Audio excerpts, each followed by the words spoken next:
வந்து வீண் போயினர். இன்னும் வீண் போகாதபடி விரைந்தேன். என்ன காட்டணுமா? புனிதமுறு சுத்த சன்மார்க்க நெறிகாட்டி.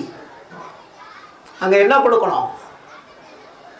மெய்ப்பொருளை நன்குணர்த்தி இங்கதான் வைக்கிறாரு. சுத்த சன்மார்க்கத்தை காட்டுவதற்கு என்ன தேவை? காட்டினால் அங்க என்ன இருக்கணும்? மெய்ப்பொருள். அப்ப இதுவரையில் இருந்த பொருள்கள் எல்லாம் ஆப்போசிட் என்ன? பொய்ப்பொருள். ஆனால்தான் மெய்ப்பொருளை நன்குணர்த்தி எல்லோரும் ஏறுற்ற சுகநிலை அடைந்திட புரித நீதாக சொல்ல முடியும், வேற எவனும் சொல்லல. என் பிள்ளையாதலாலே இவ்வேலை புரிக என்றிட்டன. ஏன் இந்த வேலையை நான் உங்கள்கிட்ட கொடுக்கிறேன்னா, நீதான் என்னுடைய மகன்,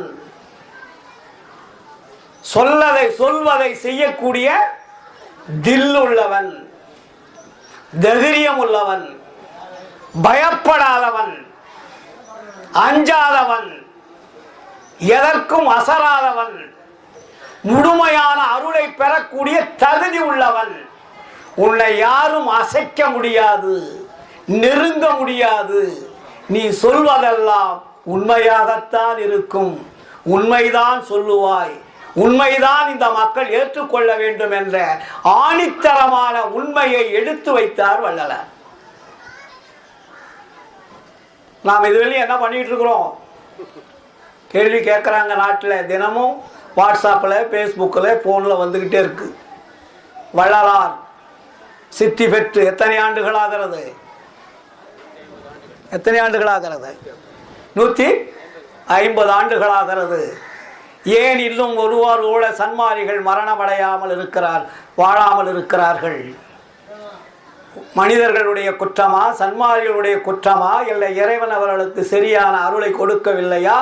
என்ன காரணம் ஐயா, தயவு செய்து சொல்லுங்கள் என்று கேட்கிறார்கள். என்ன சொல்லுவது?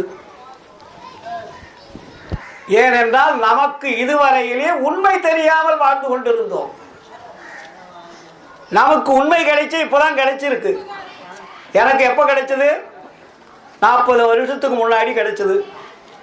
அதை கொஞ்சம் கொஞ்சமாக நான் தெரிஞ்சு வந்து இப்போதான் ஒரு 10-15 ஆண்டுகளாக முழு உண்மை தெரிஞ்சது. ஆரம்பத்தில் முழு உண்மை தெரியல.